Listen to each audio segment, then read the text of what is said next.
Assalamualaikum warahmatullahi wabarakatuh anak-anak. Selamat pagi, ketemu lagi dengan Ibu. Dan sebelum memulai pelajaran, ada baiknya kita berdoa terlebih dahulu. Berdoa dimulai. Selesai. Oke, pada pertemuan kali ini kita akan membahas tentang penjumlahan vektor sebidang. Kalian tahu nggak anak-anak apa itu vektor? Vektor adalah yang memiliki nilai dan arah. Nah, tapi sebelum itu seperti biasa kita selalu ada kuis. Nah, untuk di kuis pertama, silahkan tuliskan pengukuran apa saja yang digunakan dalam kehidupan sehari-hari. Yang mana pengukuran itu banyak anak-anak, ada pengukuran panjang, ada pengukuran massa, pengukuran waktu. Nah, tuliskanlah pengukuran apa saja yang kamu gunakan dalam kehidupan sehari-hari. Setiap apa yang kita pelajari pasti ada manfaatnya untuk kita sendiri. Yang mana sudah beberapa materi yang kita lalui, setiap kita belajar selalu ada manfaatnya. Nah, untuk kuis yang kedua, tuliskan manfaat dari kita belajar penjumlahan vektor sebidang. Pertemuan kali ini ada beberapa tujuan pembelajaran yang harus kita capai. Nah, untuk tujuan pembelajarannya silahkan perhatikan PPT yang Ibu sajikan ya anak-anak. Tujuan pembelajaran kita pada pertemuan kali ini, yang pertama, memahami penjumlahan vektor sebidang, yang kedua, menuliskan dan menggambarkan vektor dengan benar, 3. Menghitung resultan vektor searah, 4. Menghitung resultan vektor berlawanan arah, 5. Menentukan arah resultan vektor, 6. Menerapkan persamaan resultan vektor dalam permasalahan sehari-hari, 7. Menggambarkan resultan vektor dengan semua metode, segitiga, poligon, jajar genjang, dan analisis. Kan PPT yang kalian perhatikan, tuliskan kembali tujuan pembelajaran yang harus kita capai dalam pertemuan kali ini.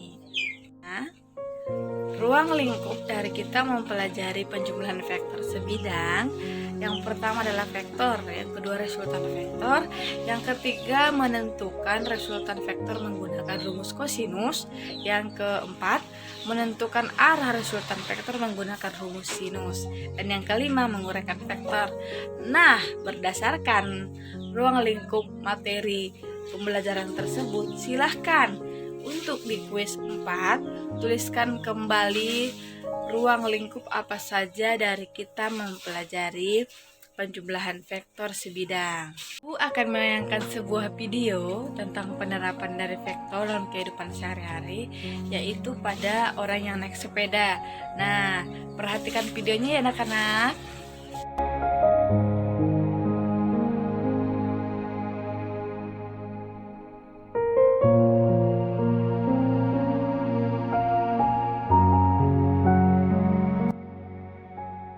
Sebuah sepeda bergerak sejauh 10 meter ke arah timur, lalu kembali ke arah barat sejauh 6 meter. Maka jarak yang ditempuh adalah 10 ditambah 6 meter, yaitu 16 meter. Tetapi perpindahannya dari 10 meter timur lalu ke barat 6 meter, maka didapat 10 dikurang 6, yaitu 4 meter. Jadi tempatnya tuh di sini. Maka perpindahannya dari titik semula ke titik akhir adalah 4 meter. Sama halnya jika sepeda itu bergerak ke arah timur sejauh 4 meter, lalu ke arah selatan sejauh 3 meter. Jarak yang diperoleh adalah 4 ditambah 3, yaitu 7 meter. Berbeda halnya dengan perpindahan yang didapat. Di sini kita bisa menggunakan Pythagoras karena membentuk sudut siku-siku. Maka perpindahan yang diperoleh adalah 5 meter dari titik awal ke titik akhir. Tekan video yang kalian amati untuk di kuis 5. Tuliskan apa sih perbedaan antara jarak dan perpindahan, sementara hasil perhitungan dengan perhitungannya yang berbeda. Sementara usaha yang dilakukan seorang laki-laki tersebut dalam menaiki sepeda tetap sama. Nah, dan mengapa keduanya berbeda? Apa yang mempengaruhinya, anak-anak? Silahkan tuliskan di kuis 5 ya. Lebih jelasnya, kita langsung saja masuk ke materi penjumlahan vektor sebidang. Silahkan disimak ya anak-anak PPT yang Ibu sajikan. Oke, langsung saja kita masuk ke materi, yaitu materi penjumlahan vektor sebidang. Nah, dalam penjumlahan vektor sebidang ini ada 5 yang harus kita bahas. Yang pertama, vektor. Yang kedua, resultan vektor. Yang ketiga, menentukan resultan vektor dengan kosinus. Keempat, menentukan arah resultan vektor dengan sinus.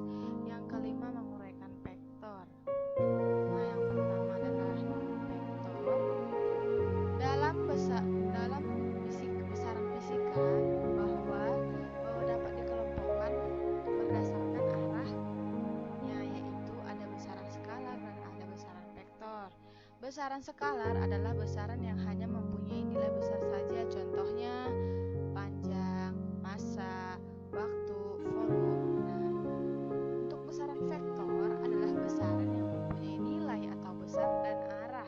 Contohnya adalah vektor, antara lain itu seperti perpindahan, kecepatan, percepatan, momentum, dan gaya. Cara menggambar vektor.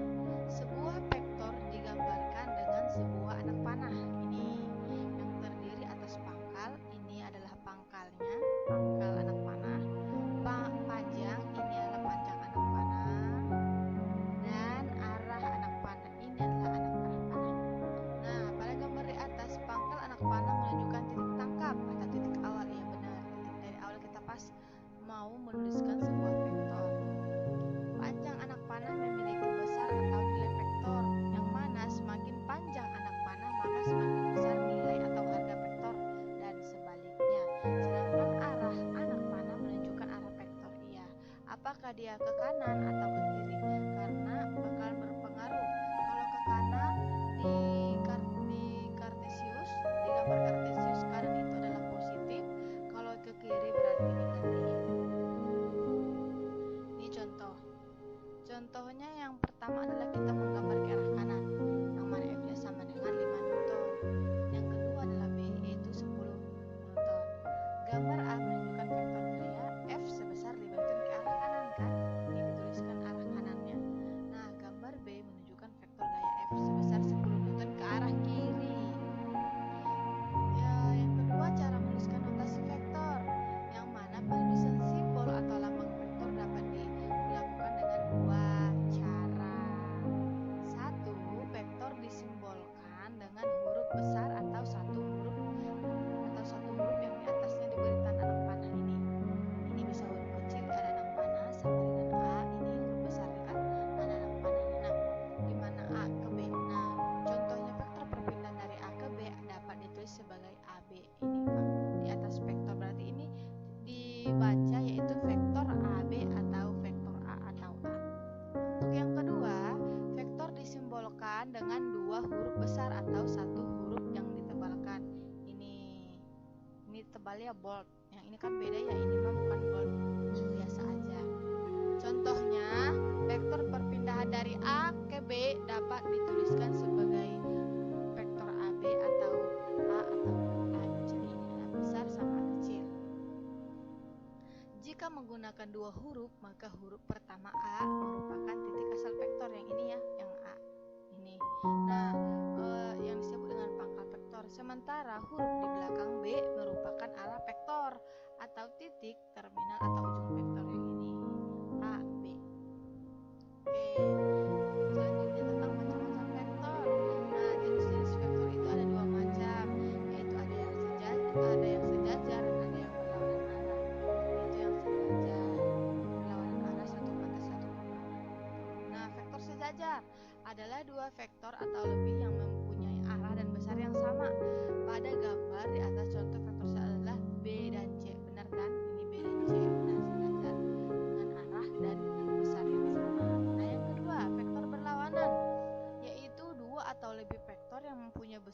sama tetapi arahnya berlawanan. Pada gambar di atas contohnya C dan D. Vektor C dan D ini benar. C dan D, satu ke atas, satu ke bawah. Yang kedua adalah resultan vektor. Beberapa vektor dapat dijumlahkan menjadi sebuah vektor yang disebut dengan resultan vektor. Nah, resultan vektor ini dapat diperoleh dengan beberapa metode. Ada yang metode segitiga, metode jajar genjang, metode poligon, dan analisis. Nah, metode segitiga cara-caranya ini anak-anak. Yang pertama, lukislah vektor pertama sesuai dengan nilai dan arahnya. Misalnya A ini, kita gambar dari ini, vektor A. Yang kedua, lukislah vektor kedua, misalnya B, sesuai nilai dan arahnya dengan titik tangkapnya berimpit pada ujung vektor pertama. Ingat ya, berimpit. Nah, kita gambar dari ujung dari vektor A ini vektor B. Nah, yang ketiga, hubungkan titik tangkap vektor pertama A ini pas titik awalnya dengan ujung vektor kedua B. Nah, ini adalah resultan R. Dimana vektor R sama dengan vektor A ditambah vektor B. Nah, ini rumusnya. Kan ini F1, ini dari F2, yang B itu adalah F2, dimana R sama dengan F1 tambah F2. Yang kedua adalah metode jajar genjang. Langkah-langkah yang pertama, lukis vektor pertama dan vektor kedua dengan titik pangkal berimpit. Nah, ini lukis vektor pertama dan lukis vektor kedua dengan titik pangkalnya berimpit, menggunakan berimpit. Nah, lukis sebuah jajar genjang dengan kedua vektor tersebut sebagai sisi-sisinya. Nah, ini kan sisi-sisinya. Nah, ini udah.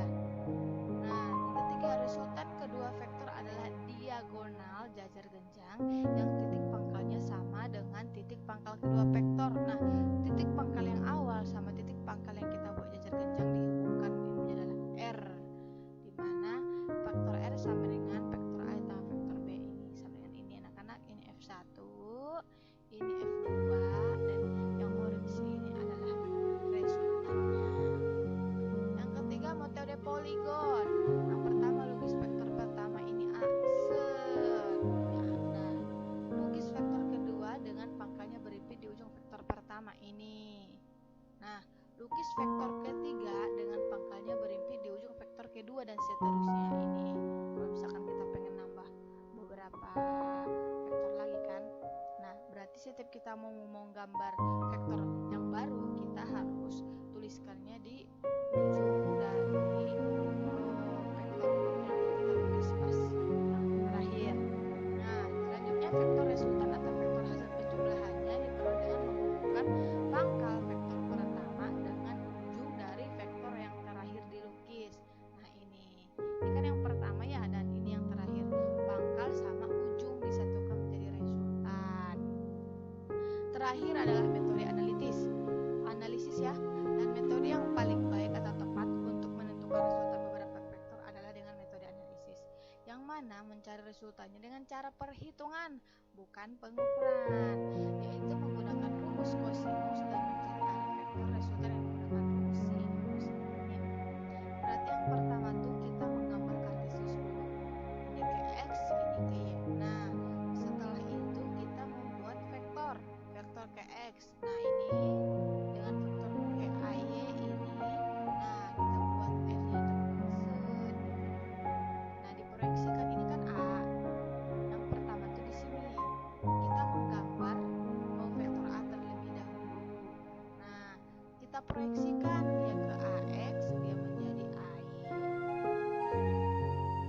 Nah, ini kan gambar yang tadi. Nah, dari gambar di samping sebuah vektor A berada pada bidang XY. Nah, kan kita menggambarnya bentuk sudut 45 derajat. Membentuk sudut alfa terhadap suhu X, maka vektor tersebut diuraikan menjadi AX dan AY. Ini diproyeksikan kemudian ke X dan ke Y. Nah, dengan AX adalah hubungan vektor A terhadap X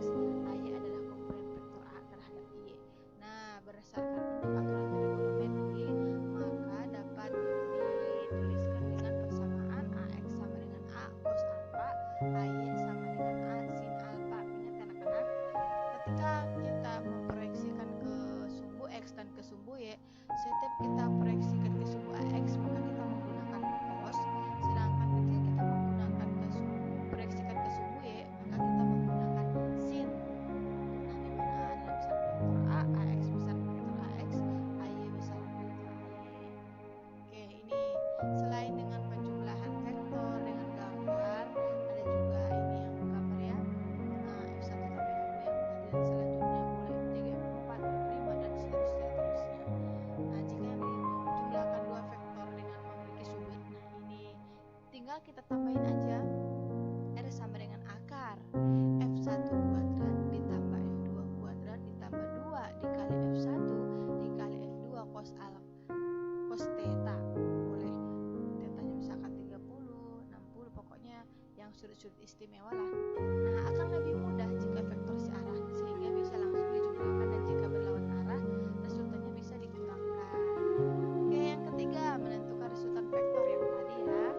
Nah, menggunakan rumus kosinus, yaitu ini rumus yang tadi yang pas menggunakan sudut. Nah, udah kan cos theta. Nah, dan apabila resultan yang diminta adalah selisih F1 dikurang F2, maka persamaannya menjadi ini. F1 kuadrat ditambah F2 kuadrat dikurang 2 dikali F1 dikali F2 cos theta. Keterangannya R sama dengan resultan vektor. F1 sama dengan vektor pertama, F2 adalah vektor kedua, theta adalah sudut arbit antara kedua vektor. Contoh soal, langsung aja ya anak-anak. Nah, ini diketahui dua vektor masing-masing besarnya 8n dan 6n. Tentukan nilai resultan kedua vektor tersebut jika titik pangkalnya berimpit. Nah, ini 8 dan 6. Oke, rumus yang tadi kita gunakan. Yang mana F1 kuadrat ditambah F2 kuadrat ditambah 2 dikali F1 itu 6 dikali F2 8 dengan cos 60. Ini cos 60 ya, sudut istimewa. Cos 60 berapa? Setengah. Nah, ini semuanya ditambahkan, hasilnya menjadi 100 ditambah 48 menjadi 148. Diakarkan hasilnya menjadi 12,2 Newton. Oke, yang keempat, menentukan arah resultan vektor, yang mana kita menggunakan rumus sinus, ya, yaitu rumusnya R per sin theta sama dengan F1 per sin theta 2 sama dengan F2 per sin theta 1. Dibalik ya anak-anak. Yang kedua ini karena nanti dikali silang ini ke sini. Oke, contoh soalnya, diketahui dua vektor masing-masing panjangnya 6 cm dan 8 cm. Jika kedua vektor berimpit dan saling lurus, maka tentukan arah resultan vektor tersebut terhadap kedua vektor. Ini F1 6 cm, F2 menjadi 8 cm dengan theta 90 derajat. Nah, ini yang pertama itu menggunakan rumus R sama dengan sin theta sama dengan F2 per sin theta 1. Nah, oke, masuk ke aturan kosinus. Ke sini. Ini kan F1 yang tadi yang Ibu jelaskan. Udah, terus cos 90 sama dengan 0. Nah, menjadi 100, berarti akar dari 100 adalah 10 Newton. Selanjutnya kita memasukkan nilai R pada persamaan sinus, yang mana R sama dengan R per sin theta sama dengan F2 per sin theta 1. Nah, dimasukin 10 per sin 90, 8 per sin theta 1. Nah, dimasukin udah ya, dikali silang jadi sin theta 1 sama dengan 8 per 10, yang mana sin theta sama dengan 0,8, sin theta itu berubah menjadi 53 derajat. Nah, dikurangin lagi hasilnya, yaitu dari theta 2 sama dengan theta dikurang theta 1. Nilai 90 derajat dikurang 53 derajat menjadi 37 derajat. Oke, yang terakhir adalah menguraikan sebuah vektor. Nah, untuk menguraikan sebuah vektor itu ada beberapa langkah-langkah yang harus kita perhatikan. Yang pertama adalah menggambar kecepatan V. Ini kita misalkan ya, V, vektor V. Nah, oke, menguraikan yang pertama, gambar sebuah koordinat kartesius dengan sumbu X dan sumbu Y dengan memposisikan titik tangkap vektor di titik pusat koordinat. Nah, ini sumbu X, ini sumbu Y, dan titik tangkap vektor itu tuh di tengah-tengah dari ini kita bikin vektor V. Nah, udah. Tuliskan juga besar sudut kemiringan vektor tersebut, misalnya sudut alfa ini yang tadi, misalkan kayak contoh ada sudut 60, ada 90 ya. Yang kedua, tarik garis proyeksi tegak lurus dari ujung vektor ke arah sumbu X dan sumbu Y. Yang ini kita tarik nah, di ujung ini kan ada bersama ke bawah. Nah, proyeksi tegak lurus dari X, dari sumbu Y dan sumbu X. Yang ketiga, gambar dua vektor dari titik pusat koordinat menuju titik potong garis proyeksi pada sumbu X dan Y, dan diberi nama masing-masing vektor Vx dan Vy. Nah, setelah kita tarik proyeksikan ke X dan ke Y, maka titik yang di sini tuh kita kita bikin lagi garis. Nah, diproyeksikan ke X jadi PX, diproyeksikan ke PY jadi PY. Berdasarkan PPT yang kalian simak, nah untuk di kuis 6, tuliskan materi apa saja yang kalian pahamin dari yang Ibu jelaskan. Nah, dalam PPT yang Ibu sajikan tadi, di situ ada beberapa cara menggambarkan resultan vektor.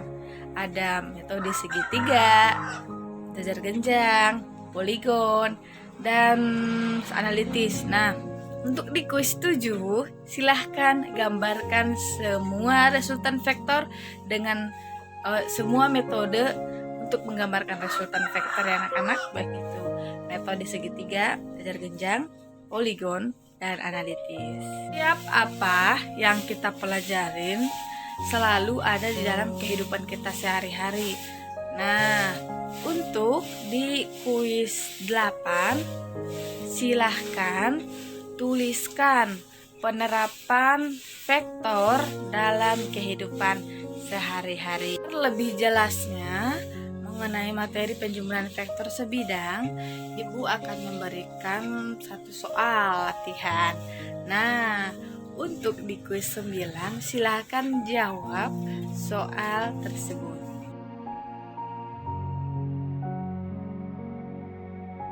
Kali ini sudah selesai, tapi untuk di kuis 10, Ibu mau kalian menyimpulkan materi pada pertemuan kali ini dengan menuliskan materi apa saja yang kalian pahamin dan materi yang kalian tidak pahami.